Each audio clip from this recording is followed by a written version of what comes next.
Thank you everyone for joining us for this webinar this morning.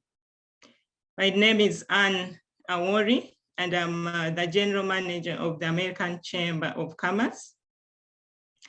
I would like to give special thanks to CMC for hosting this webinar this morning and for always accepting when we call on you to sponsor our events. As you're all aware, this morning we are discussing a topic that is very pertinent to all of us because we are looking at the ban on older used vehicles in Uganda and its environmental conservation benefits. The environment plays a very important role to all of us on our day-to-day lives, and so we must really keep it clean and a safer place for all of us to live in. So this morning, I'm very excited that we have a great team of panelists here with a wealth of experience who are going to take us through this topic. We have Mark Davidson, who is the country manager for CMC Uganda. And then we have Dr. Okaka Owich, the Assistant Commissioner Trade, Uganda Revenue Authority. We also have Waswa Arnold, who is the Director, Environmental Monitoring and Compliance, NEMA. So as you can see, this is a great lineup of panelists, and I'm really looking forward to what they are going to give us this morning. So I would like to give us a few house rules so that we keep this meeting seamless without any interruptions. I request that you put your mics on mute if you're not speaking, and then keep your videos off too, because in most cases it's interrupting. You see some people are walking and doing all sorts of things, so please let's keep our videos off. And then for our panelists, you can keep your videos on if your bandwidth allows. And at the end of the discussions, we are going to have a Q&A. Please make sure you send your questions, clearly indicating who you want to respond to the question so that the moderator will know who exactly to answer that question. Now, this is how the meeting is going to run. I'm going to invite our president, Mike Davis, to give a few remarks. Then when Mike finishes, he's going to Richard, you can just jump in when Mike finishes, then you give your remarks. For our participants here, Richard is the head of Ford brand at CMC Motors. So he will give his remarks, and thereafter we shall right away go into the discussions. That will be led by none other than our board member, Simon Kaheru, who is the Public Affairs and Communications Director at Coca-Cola Beverages Africa. So Simon will take over from you, Richard, and then he will introduce our panelists and then usher them into the discussion. And we shall take it on from there. Mike, I hand it over to you.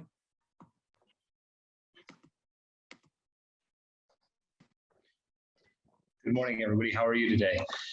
I'd first like to thank Anne for the great introduction, and also thank our VP Club member, CMC, for their partnership and accepting to sponsor this webinar today.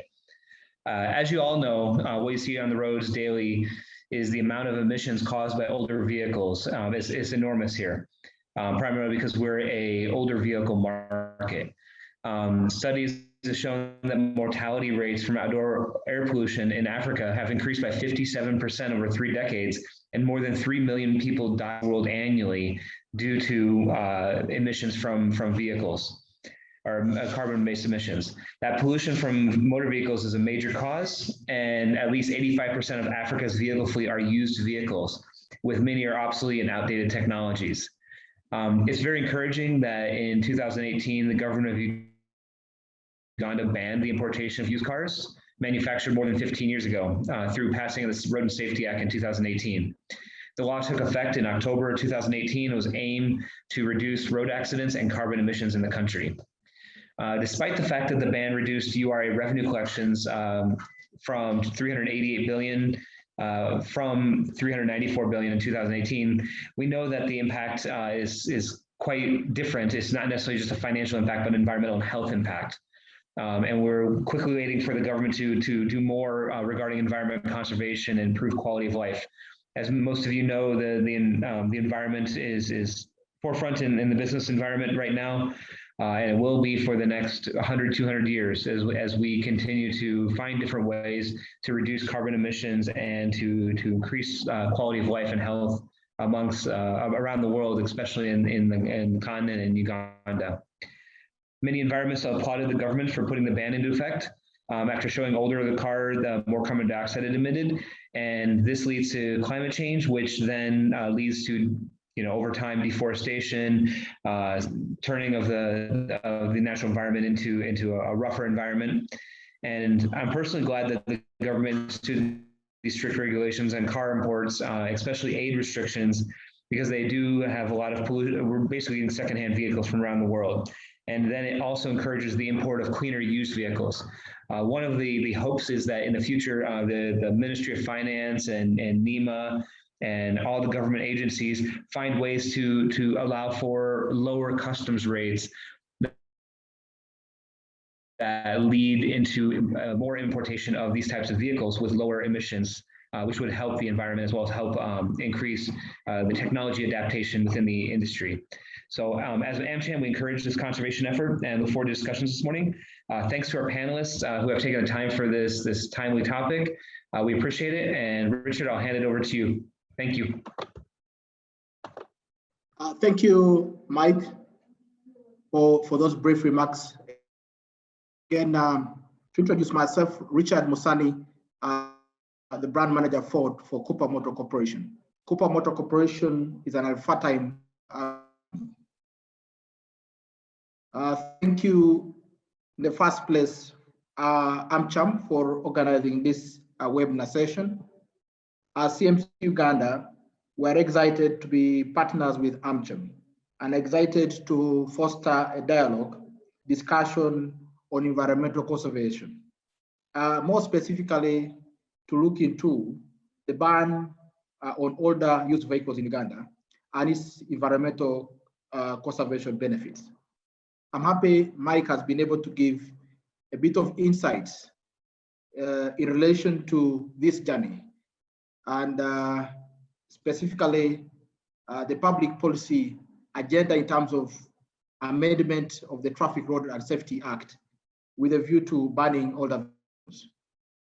I'll quickly walk the team that is in here for this particular webinar through knowing who we are as the Cooper Motor Corporation. As I mentioned, Cooper Motor Corporation is an organization with footprints within 3 countries in East Africa. That is Uganda, Kenya, and Tanzania. We are headquartered in Kenya, in Nairobi, Kenya, as well as part of a wider group called Al-Fatime Group, which has footprint in both Middle East and Africa. Our vision is to be the preferred automotive and agricultural solutions provider in Uganda and the entire East African region. Our critical core values are summarized as RISE. So respect, integrity, collaboration, as well as excellence. Our core brands, obviously, the first being the flagship, which is Ford. And Ford comes in an assortment of both passenger service as double cabin pickup trucks. You are aware about the Everest as well as the EcoSport, and then the Ranger, a range of vehicles. One of those is the Raptor, which is one of our latest model releases into this market, a unique pickup that this market recently received.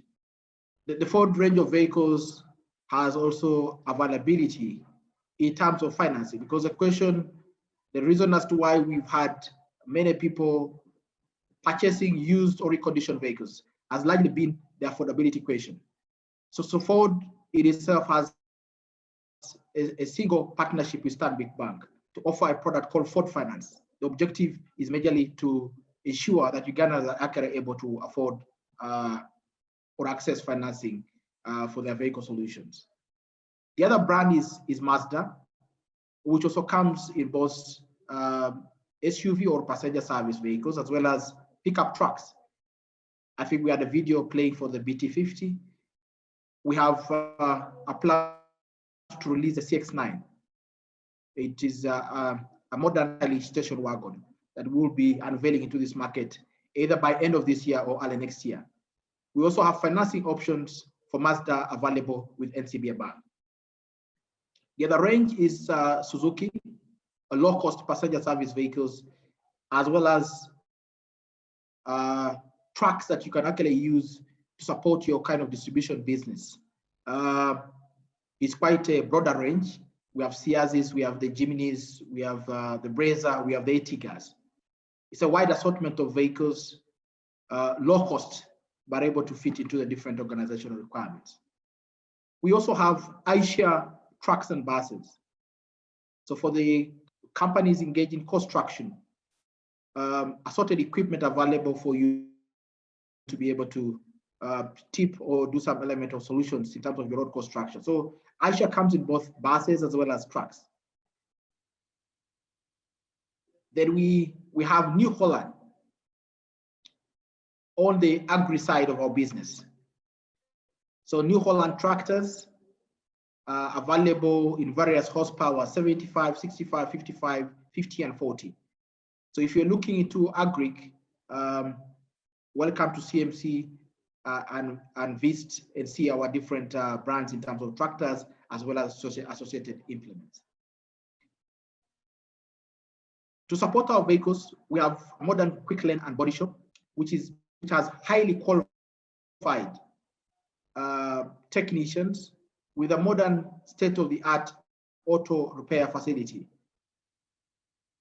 You can be able to visit CMC Nakawa, and this is a multi-franchise facility that does not only do CMC brands, Ford, Suzuki, Mazda, New Holland, and iShare, but is actually able to give you a quick service for your other brands, inclusive Toyota, Subarus, and any others that I have not mentioned. So it's a modern facility for quick service, open to multi-franchise. In a bid to support our customers, we've been able to roll out a service network expansion into the different regions. Aware that most of our brands are leading in the different segments, we've had to make it easier and convenient for our customers to be able to access our after-sales services. In a bid to do that, we've had to partner with local managed repair shops and service centers across Uganda and certified them to be able to deliver a service commensurate or equal to what we deliver at our central mechanical workshop here at CMC Nakawa. The areas that we've been able to roll are one Gulu. We've just recently certified Mako General Motors and warehousing. We have plans to go Fort Portal. We've not yet launched that. Stitch and Sew. Hoima as well, Shell Annex. We've launched Bale, Israel Motors. We've launched Beam Oils in Uganda. We've launched Papsoil fuel station in Arua. There are plans to launch Masindi, that's gas fuel station. We've launched gas fuel station in Lira. We've launched a gas fuel station in Kasese, as well as gas fuel station in Barara. Some of our clients, as you could see, are the majority of the corporate brands, as well as different government institutions. So that is about Cooper Motor Corporation. And as I said, we are excited to be part of the AmCham initiative to dialogue or foster a discussion on environmental conservation. Just like Mike did mention, on 30th May 2018, the Ugandan Parliament amended the Traffic and Road Safety Act. In this amendment, importation of vehicles whose date of manufacture spanned 8 years or more were banned. In essence, if we are talking about this year, any vehicles that were manufactured earlier than 2013 were then ceased to being imported in Uganda. Vehicles 5 years or more from date of manufacture were gazetted to attract an environmental levy. The objective was that then Ugandans will be able to import relatively newer vehicles and ultimately serve the reasons as to why the Parliament of Uganda came up with a ban.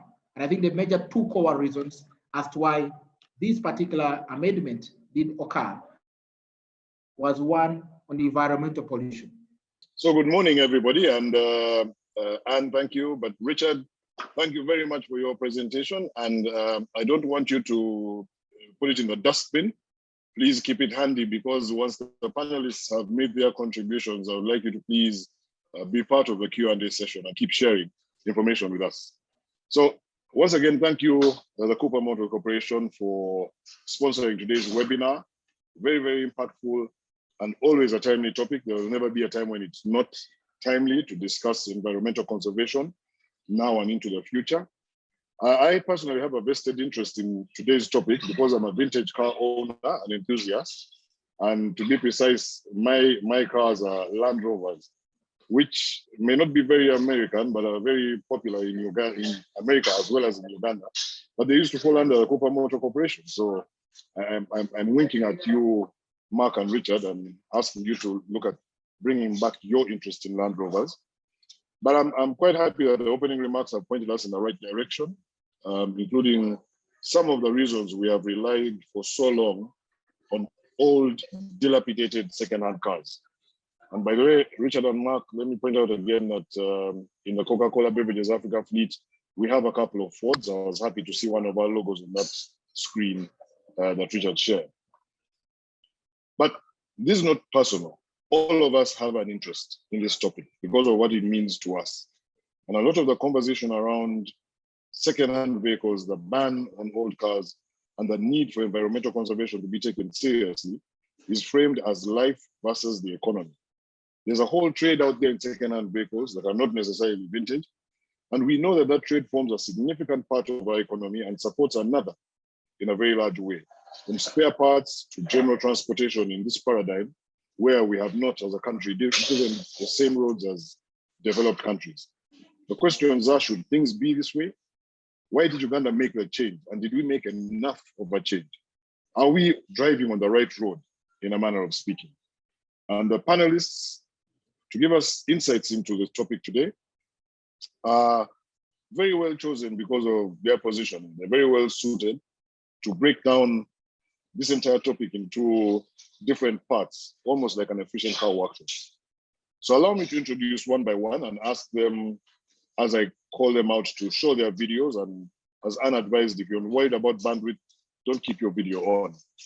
But first up, we have Mark Davidson, who holds a degree in engineering from UK University and is now the country manager at the Cooper Motors Corporation. Mark, you're very welcome. He's been in the automotive industry since 1991, longer than some of you have been alive, and has been very senior in this industry from 1998. Hence, he's being at the helm of one of Uganda's most respected motor vehicle corporations. Mark, you're very welcome. Feel free to show your video. Good morning, everyone. Thanks for the introduction.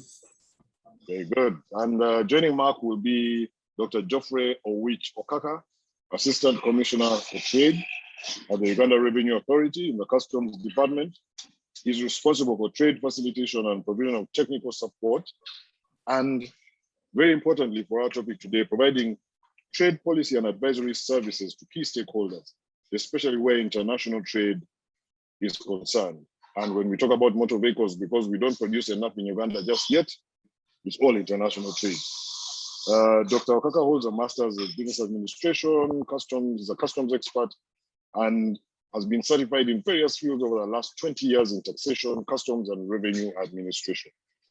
Dr. Geoffrey Owich Okaka, you're very welcome. Kindly show your video.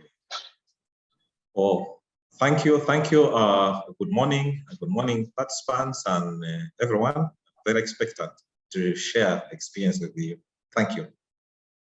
Very good. And everybody, please note that these two gentlemen have shown us their logos on their hats, and Dr. Kaka has even given us chepes.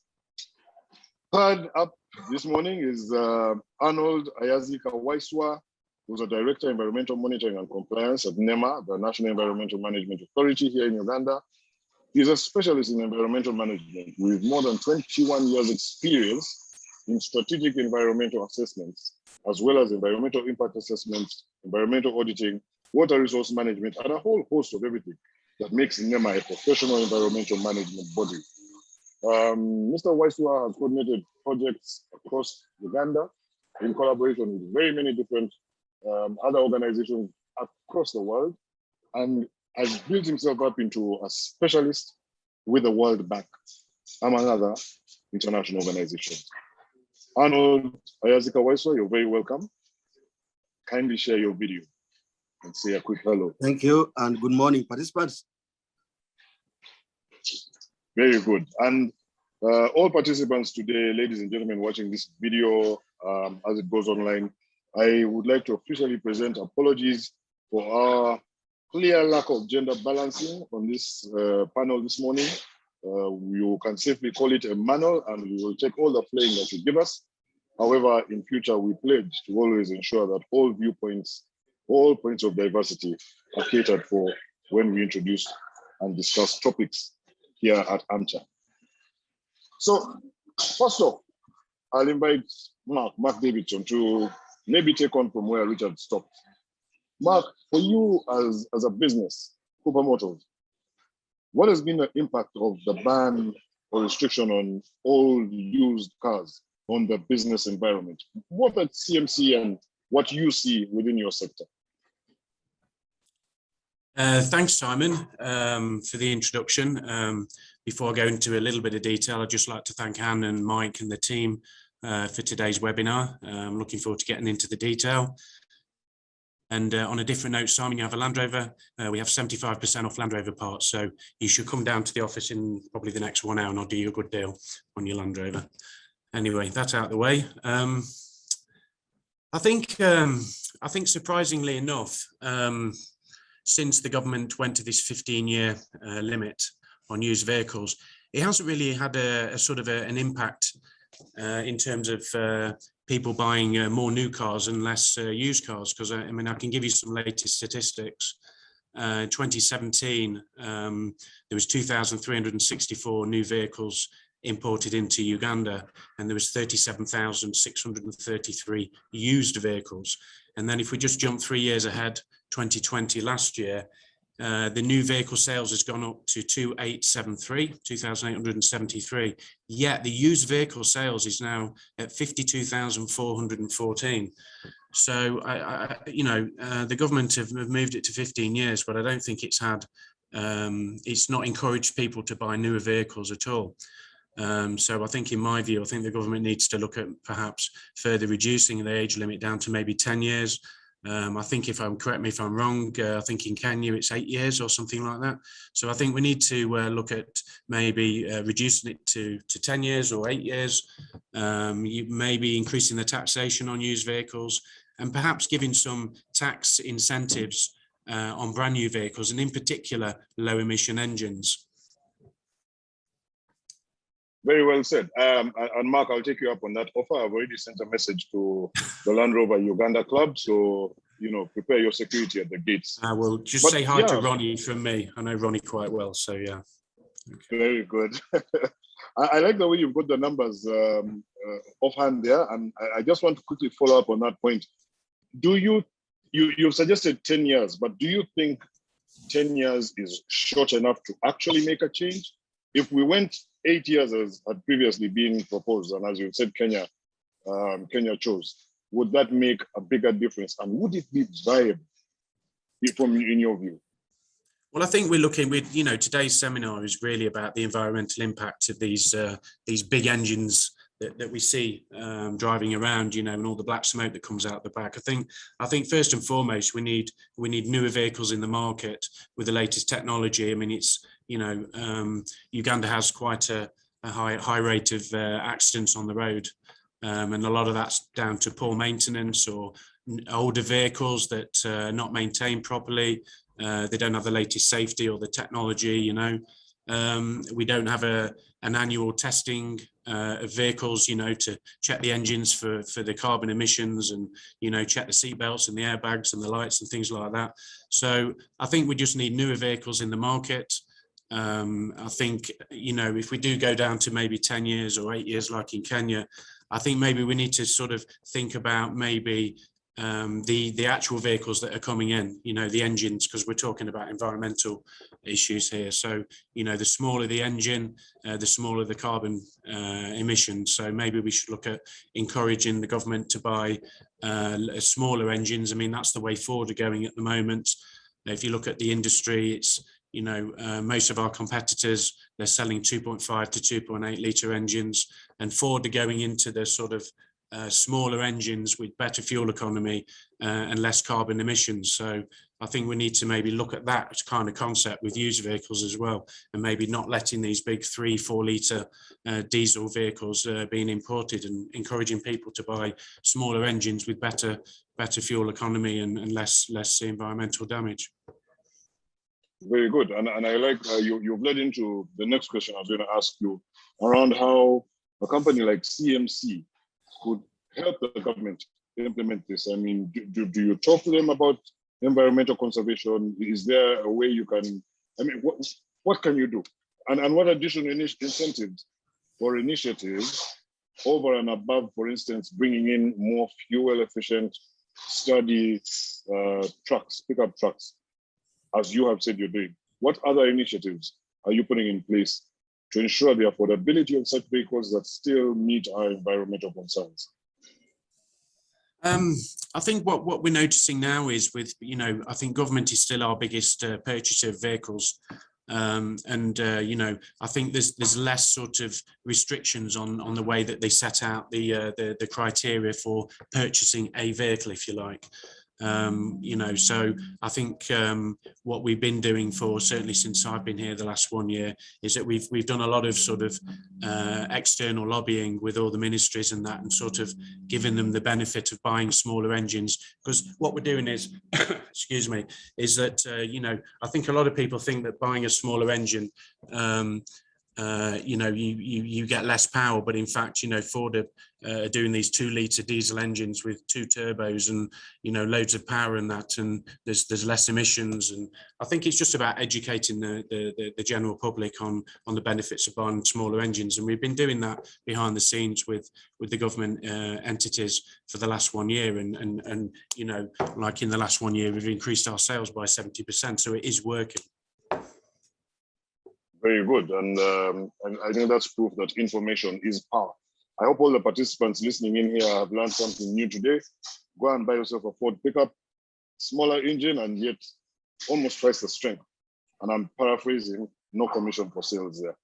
However, Mark, thank you very much. And I'm now going to move to Dr. Geoffrey Owich Okaka, because there's a point that Mark made there that I want to ensure we do not lose around providing the right tax incentives for us to bring in better motor vehicles, newer, but more importantly for today's discussion, environmentally friendly motor vehicles. What is the current taxation structure, and does it accommodate that? Dr. Okaka? Yeah, thank you. Looking at the current taxation structure, the first thing is that as an institution, as URA, we enforce the law or implement the policy as is. So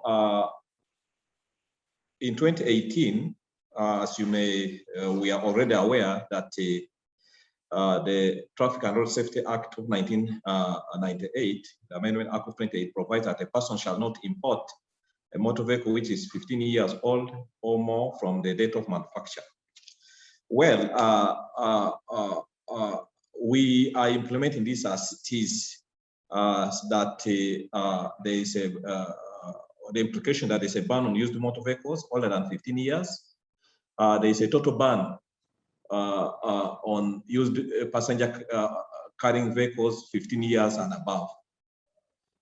So, but the exceptions to the ban, you find that the road tractor and the for semi-trailers, those are exceptions. And then the motor vehicles for transport of goods with gross weight of at least 4 tons.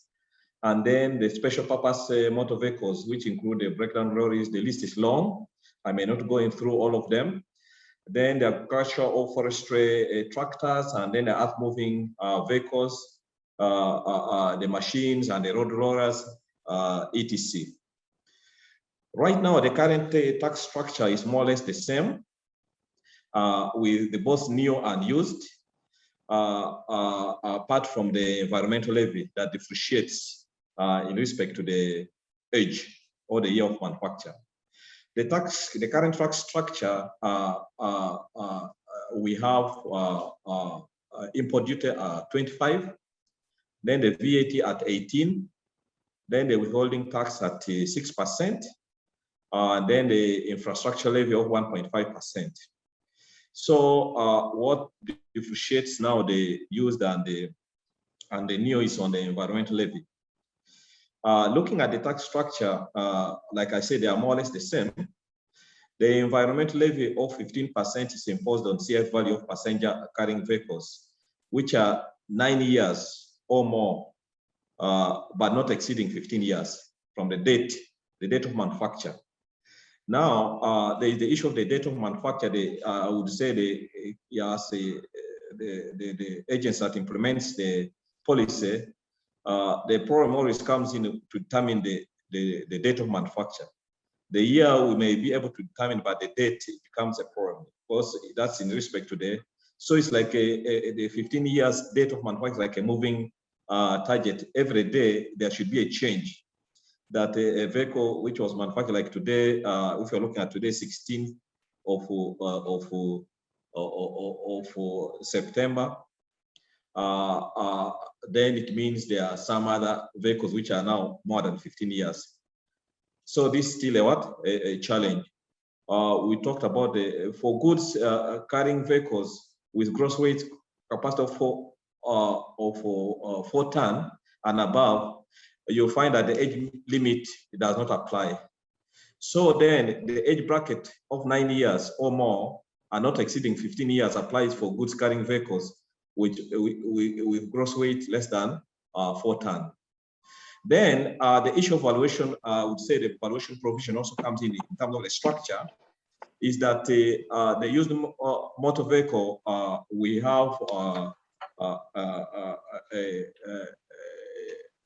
the provision under the EAC, the custom union, the regulation.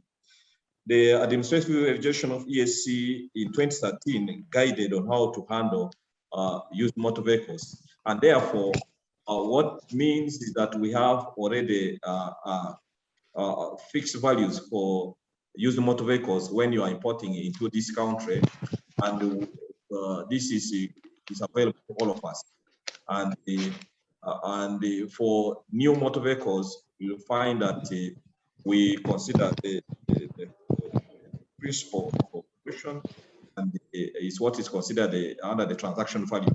So it means the transaction value is always considered, and we can go to other methods in view of the transaction value that's already declared to customs. That's briefly my comment as far as the current structure is concerned.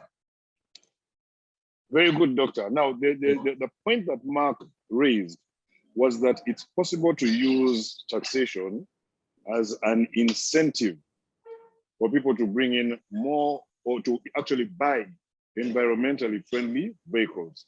And I think this is a timely conversation point because we are now formulating tax policy for the coming financial year. Is it not something that URA should consider discussing with the NEMA and the Ministry of Finance to change the tax structure in a way that encourages that Ford pickup, for instance, that has lower carbon emissions because of its fuel efficient engine and yet providing the right strength attract a lower taxation than those 4-liter vehicles?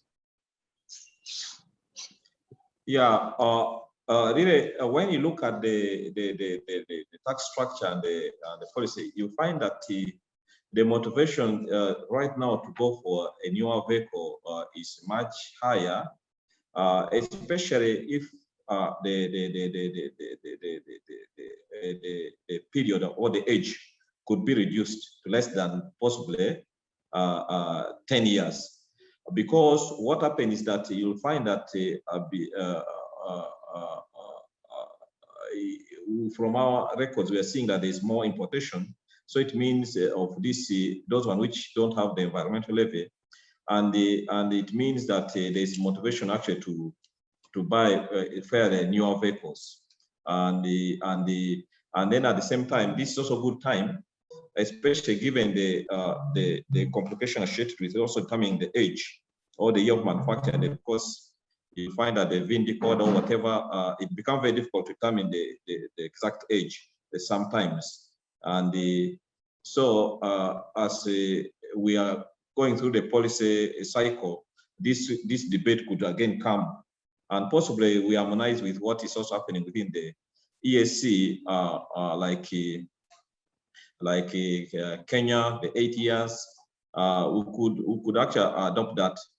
But looking at the statistics, which possibly we could talk about maybe now or later, looking at the statistics, what is happening right now, you'll find that, the importation of used vehicles with the introductory policy in 2018, we registered a drop of 15% between that's 2018 in 2019.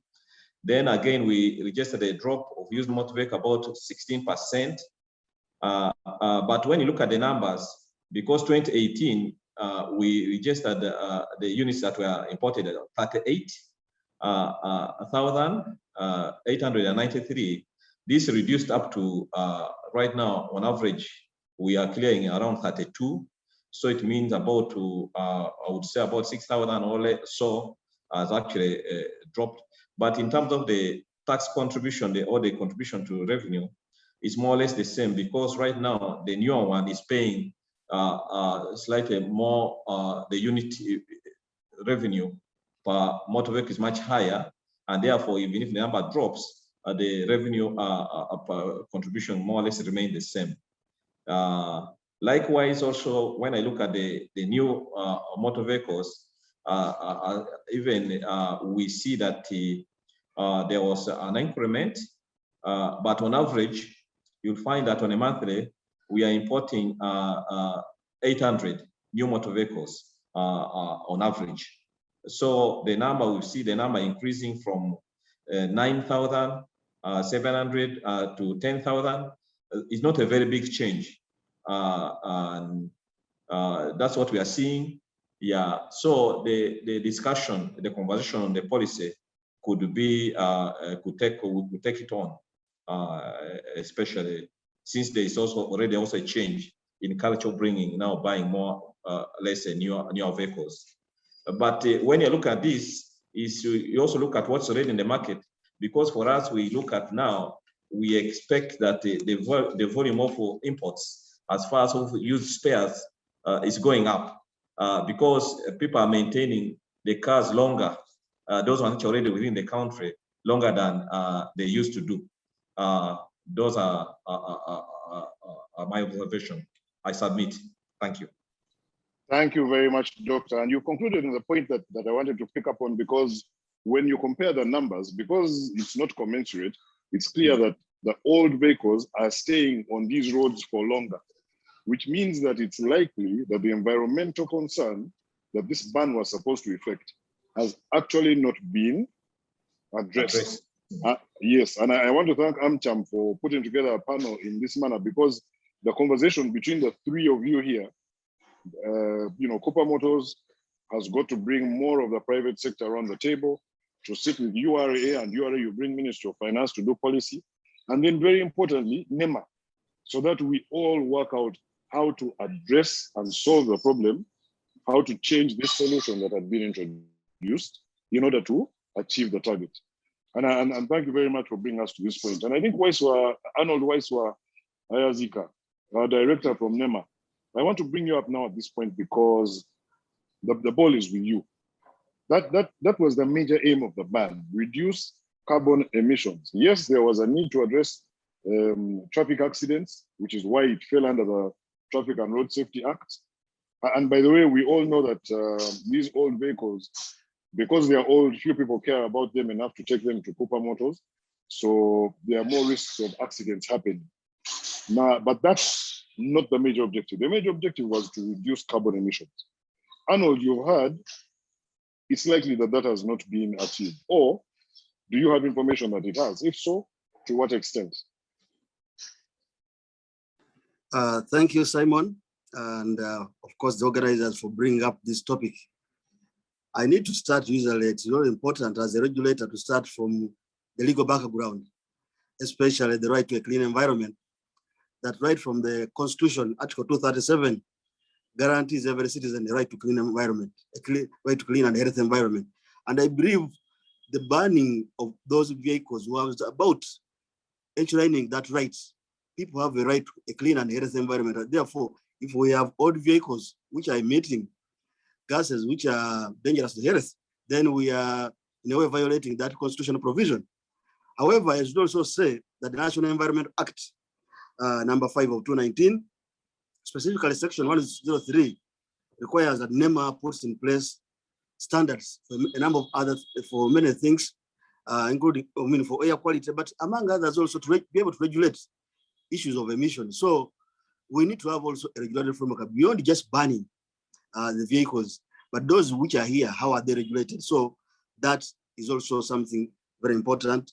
But I should also say that we are now in the process actually of developing the standards. Now, the issue of whether that has been achieved, I think is very clear from the presentation. This hasn't been achieved. We still have these vehicles on the road. There were those which are already here in the country, which are still on the road and continuing to emit those poisonous gases. And I think a very important point which was raised earlier by Mark, that if we had the motor vehicle testing centers, such that even those vehicles which are already here, that annually these vehicles should be able to be tested and a tax paid for the emissions. So they should be able to pay for the emissions to the environment. Yes.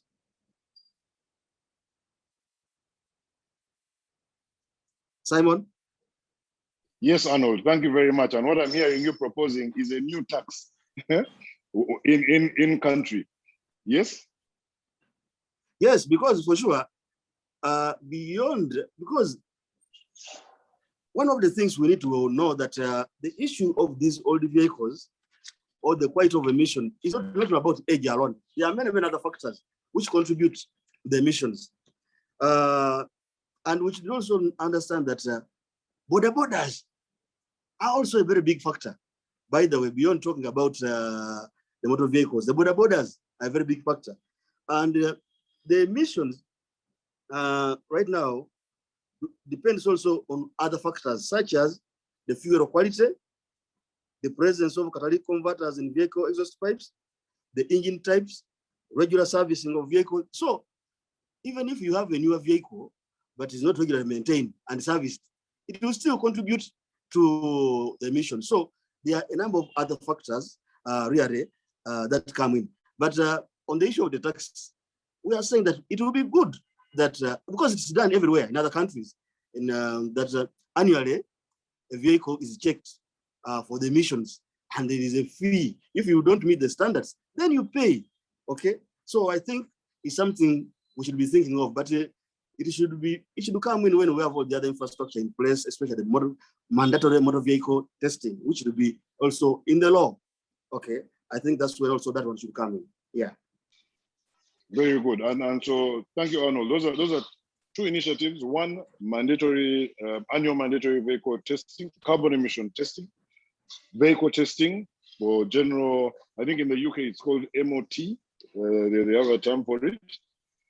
And then a taxation, a tax introduced on cars that do not meet a certain level of carbon emissions, yes? Exactly. Now, very good. However, let me ask you this, and since you have URA on table, do you think that maybe Uganda positioned this law with too much of a weighting on finance rather than on the main objective? Finance in the sense that the taxation structure does not actually support the environmental objective? Or do you think the current taxation structure supports that environmental objective for which this law was introduced? No, unfortunately, because that money would have supported the environmental structure if it was collected and goes in the environmental fund. We have a national environmental fund. But unfortunately, that national environmental fund, currently also the money goes into the consolidated fund. So it's not serving the purpose, okay? So it will be useful that once the money is collected by URA, passes it over, the money goes to the National Environmental Fund so that we are able to regreen the environment, which is being impacted upon by these emissions. Thank you very much. Now there you have it. There's a National Environment Fund. And I think, Mark, your team should look into working with that National Environmental Fund to offset some of the costs Cooper Motors faces in bringing in and maintaining the more fuel efficient vehicles. Arnold, Yes. before I let you go, you've given us three different possible options that the country might follow. As NEMA, have you presented this to the government, the new government, during these budget policy discussions, or are you planning to do so? If not, are you ready to set up a team involving the private sector, maybe represented by Cooper Motors and others who may come in order to put those suggestions on the table? This debate has been on for a very long time, even on the floor of Parliament. Parliament already recommended both the Committee on Economy, the Natural Resources Committee, that the environmental levy, which is collected, should go back to serve the purpose for which it was created, okay?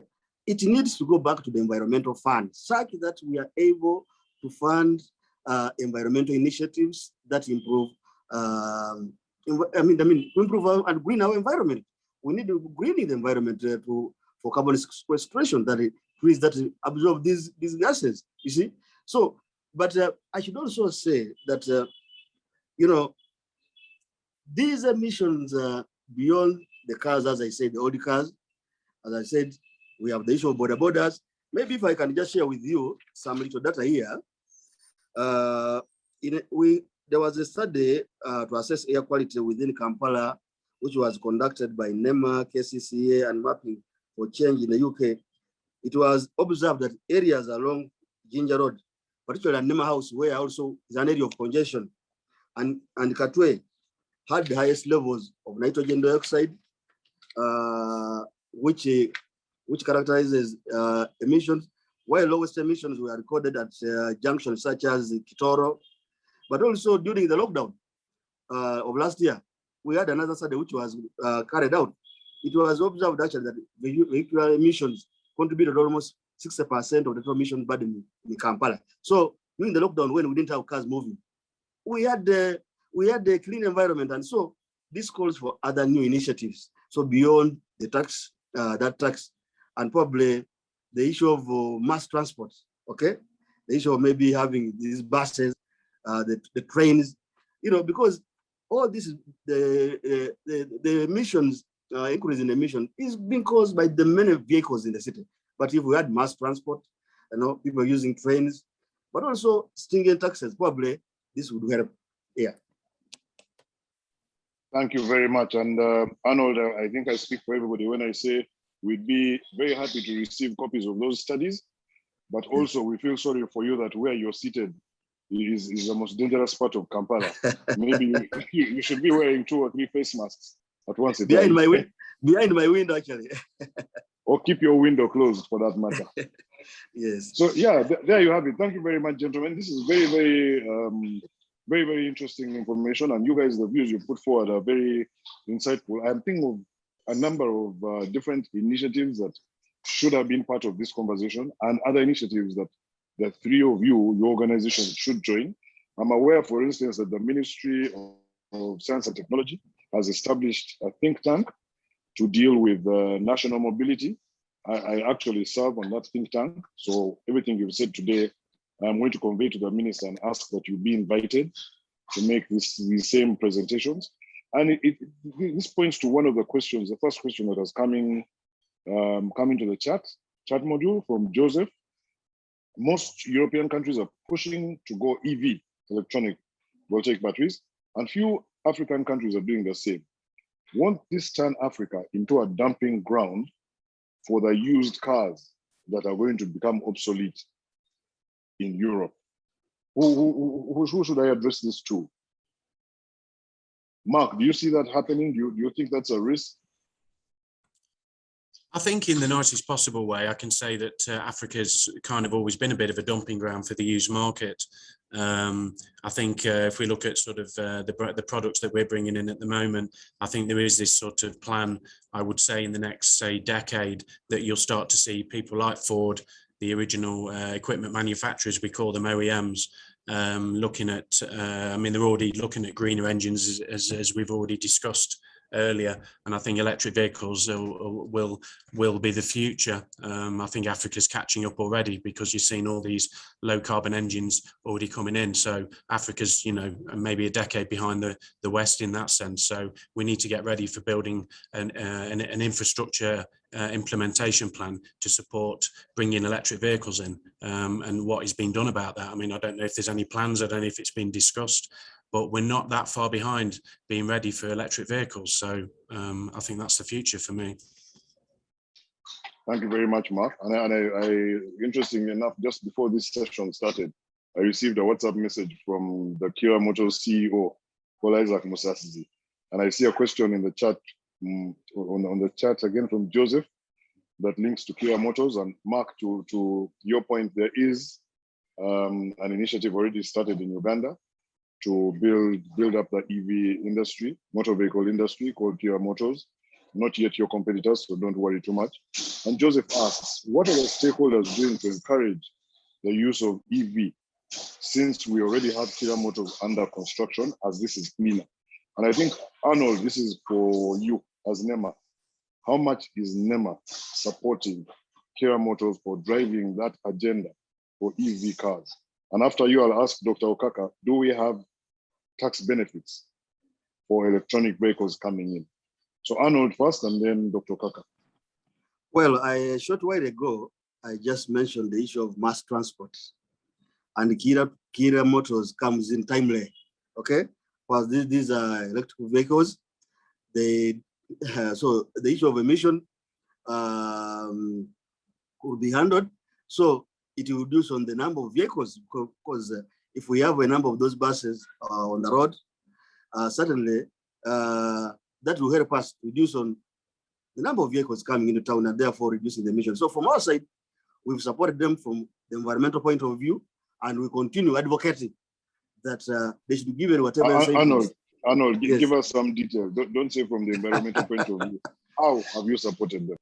Now, one, by law, the activities had to go through environmental impact assessment, which NEMA timely reviewed and approved, and continues monitoring and providing any other technical backstopping to them to ensure that the project actually succeeds. Yes. Okay, thank you very much. And I'm definitely going to put you in touch, as I've said, with the team. Dr. Okaka, do we have tax incentives for electronic motor vehicles being imported into Uganda, and maybe even their development? Currently, we don't have the special provision for that, because when you look at it's something which I think is a conversation that can start taking place as one of the measures it could be considered, especially this the policy discussion cycle. We don't have a specific policy on that, but basically looking at in the broad sense that you find that as government, when look at the procurement policy, the priority is that all procurement for government vehicles, they need to procure new vehicles. I think that's something that is already existing as a policy, but we don't have any specific what I would say incentive, tax incentive as far as electric vehicles are concerned.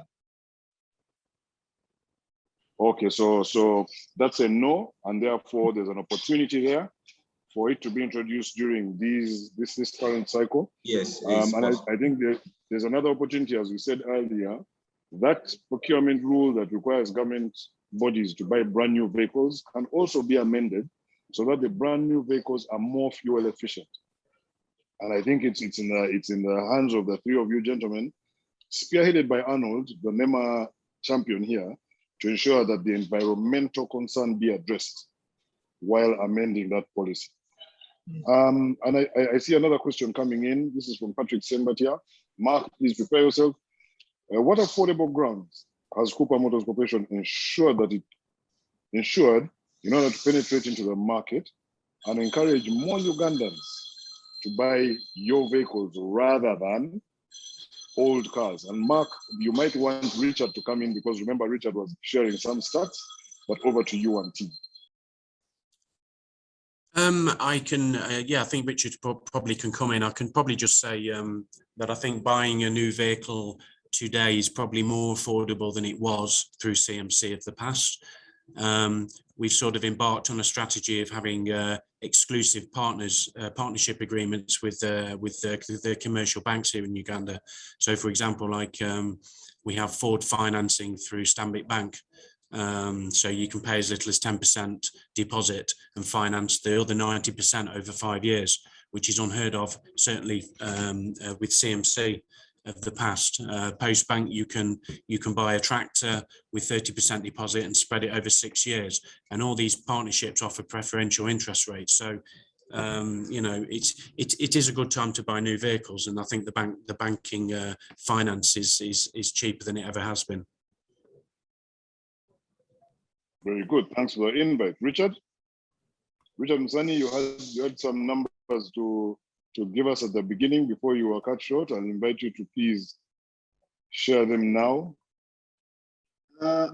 Simon, I think there's been already a positive discussion, especially on the numbers. I think there was a bit of a hint also from the URA presentation.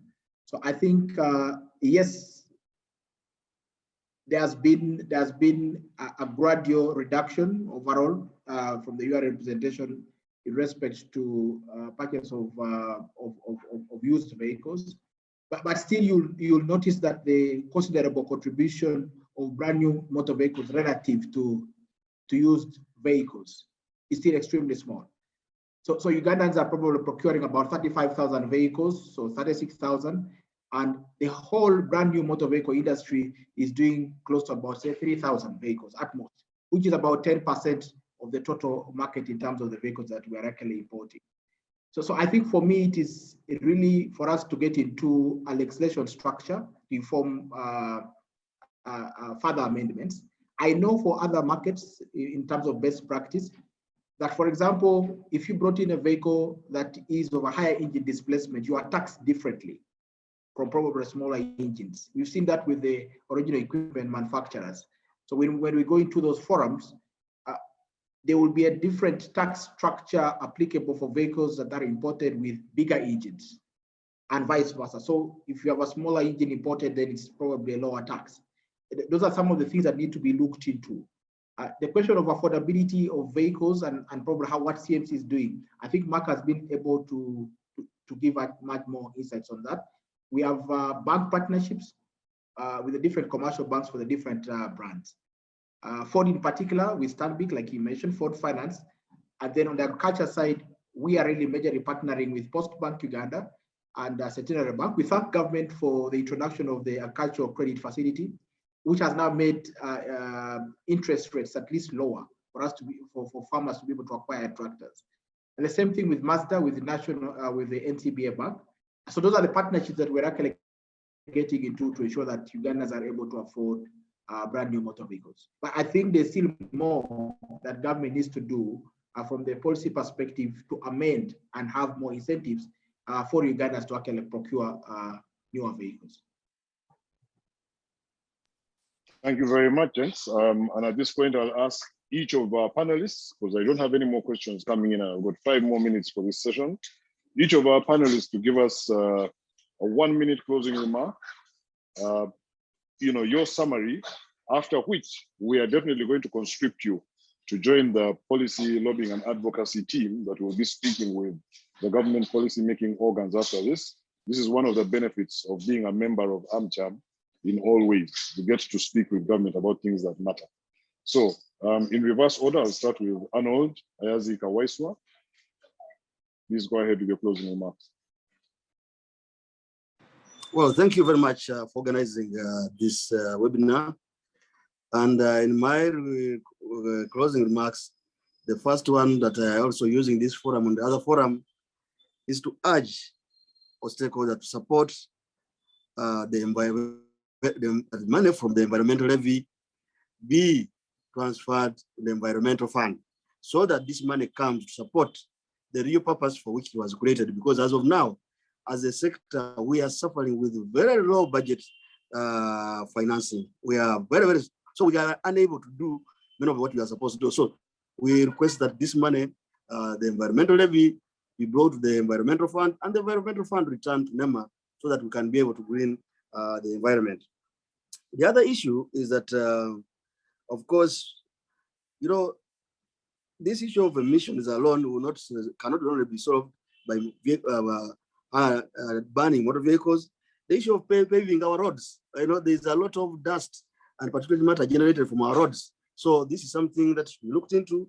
Again, the issue of mass transport, as I said, the issue of using our Kira buses, okay, issue of trains, but also the issue of lowering taxes on newer vehicles so that more and more people can buy new taxes, new cars, but also the issue of having in place motor vehicle testing centers, such that we test vehicles annually for their emission and carbon worthiness, such that they pay for the emissions, so that people should regularly go back and service their vehicles to reduce on the emissions and the impact on the environment. I thank you very much. Thank you very much, Arnold. All these are action points that you're putting forward in your closing remarks. Dr. Okaka, please go next.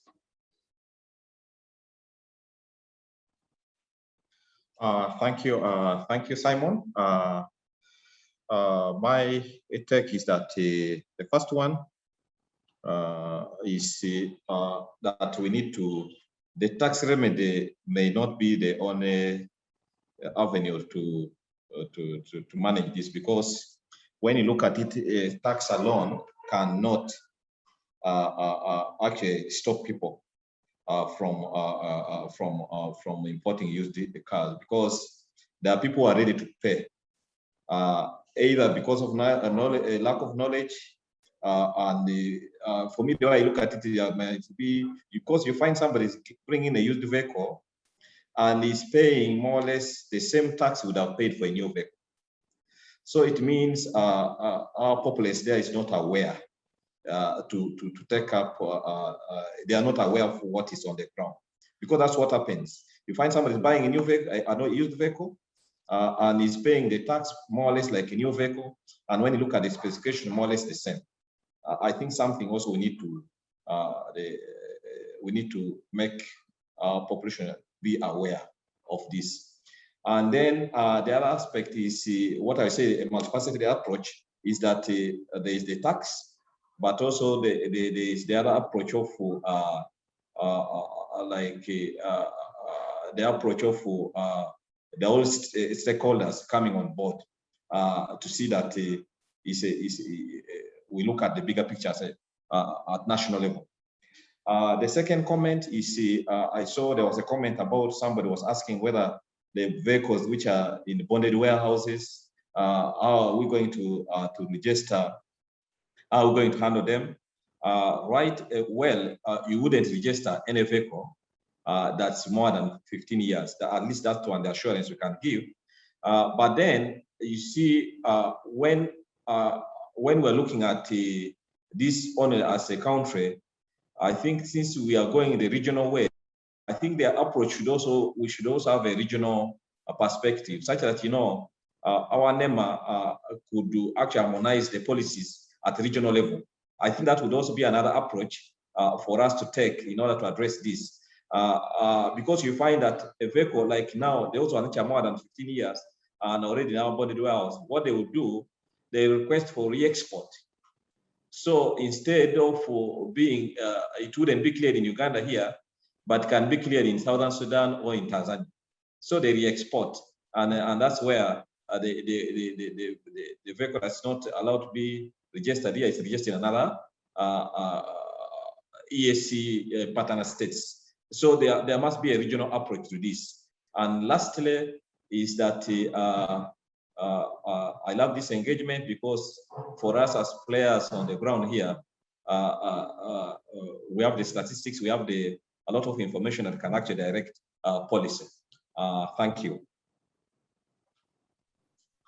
Thank you very much, Dr. Okaka. And I'm happy that you mentioned those cars that are rotting in bonds, having sat there for well over 15 years. There was a question on the chat module about what's happening with those motor vehicles. And now, Mark, you come in with your closing remarks, observations to be taken as action points. Please go ahead. Thank you. Thanks, Simon. I think my two colleagues have sort of said really what I wanted to say, but I'll just sort of mention a few things that I think is important that I'll take away from this.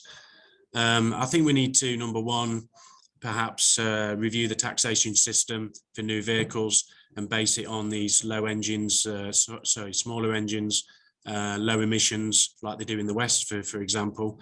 We need to perhaps have some sensitization awareness campaigns from NEMA, maybe from the Ministry of Works and Transport, to sort of talk to the general public and make them aware of the benefits of buying new vehicles with low emissions. And also there's a safety aspect as well with buying new vehicles with all this latest technology in terms of, ABS brakes and airbags and things like that. I think there's we talk about the benefits to, the environment of a new vehicle, but, we sometimes miss the benefits from a safety aspect, which is always a big challenge on these African roads, with these older vehicles that just don't have the latest safety technology. And then number three, I think we need to lobby for this annual testing of all vehicles, say over 3 years old, that have to have like a roadworthiness check for, is it safe to be on the road, and what's the carbon emissions of the engine. I mean, in the UK where I'm from, we have the MOT test. I think you pointed that out earlier, Simon. So all cars over 3 years old have to have an annual check for all the safety related items. Should it be allowed on the road, and if it doesn't pass the test, you don't get your car back. So I think we need to look at reopening these testing centres. And correct me if I'm wrong, I think there's one at Namamvi, isn't it, that was built for that purpose, and it's just closed. So I think we need to push hard to get these centres open that will make the vehicles safer and more environmentally friendly for Uganda. So I think those are the three things for me. And I'd like to thank everybody for today's session, and have a nice day, everyone. Thank you very much. And gentlemen, I want to thank you once again as moderator. You made the conversation very easy. I could talk forever about cars, but I think that the points that you put forward are all going to be picked up as action points. Mark, yes, you're correct. There are more than one. There are, I think, 3 centers that were set up by SDS. Unfortunately, the policy backing that establishment and the costs created a problem that pushed back on that implementation. However, you now have the opportunity, and we thank AmCham for creating the opportunity for this group to come together and walk into the offices of the government policy makers and show them what they need to do in order to protect the lives of Ugandans by covering this motor vehicle industry with environmental concerns fore of mind, but in a sustainable manner so that the economy can keep on running. And that will obtain across East Africa. We have American Chamber of Commerce links with our sister chapters in the rest of the East African companies that I'm sure we will make use of. So once again, thank you very much. And I'll now hand over to Anne so that we hear a female voice also saying something about motor vehicles before we close today. Thank you very much. Anne, over to you. Thank you so much, Simon. Indeed, I was smiling throughout the presentation and the discussions. I've really, really enjoyed. I would like to thank all the panelists because you have shared with us your great wealth of knowledge. And now we all know that we are supposed to take due care of our environment. And we should not be buying those vehicles that are really older than, let me say 10 years, you know. So I hope the next one you buy will be a newer model. And CMC has actually shown us several options that we can go for. So we hope we can all be advocates for keeping our environment clean and healthy. So because you have really summarized everything so well, you've given us the key takeaways. I don't want to waste our time again to go through that. Simon and the panelists really did well on that.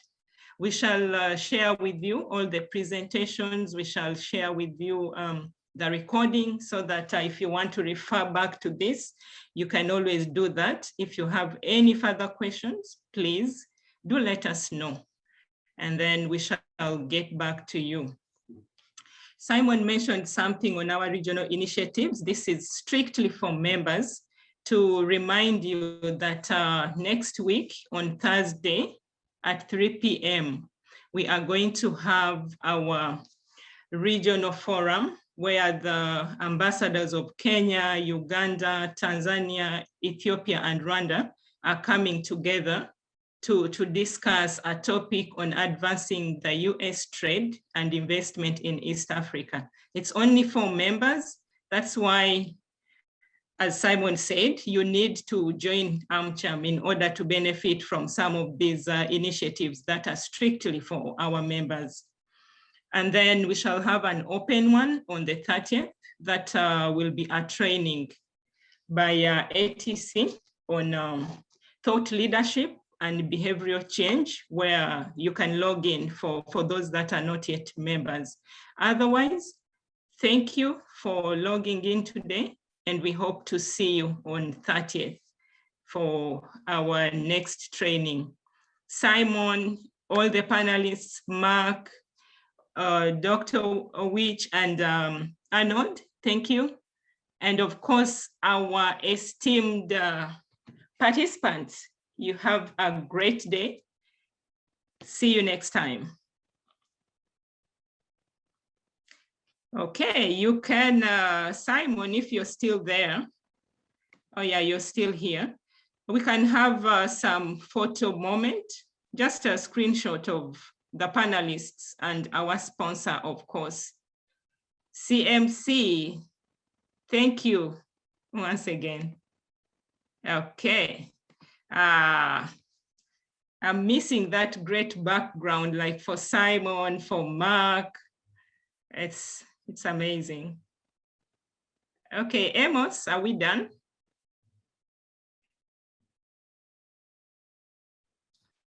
One is missing, Geoffrey is missing. Okay, he could have stepped out, but that's okay. I believe you were taking, he's there. Actually. Okay. But you don't have Arnold. Hey, Arnold is also not there. Arnold is also not there. Okay, that is okay. This is okay. This is okay. Yeah. Okay, you have a great day. Thank you very much, everybody. Thanks, everyone. Thank you. Stay safe and well. All the best. Stay safe and well too. Bye-bye. Mark. Okay, nice day, Mark. Bye for now. And your team. Thank you. Bye-bye. Bye.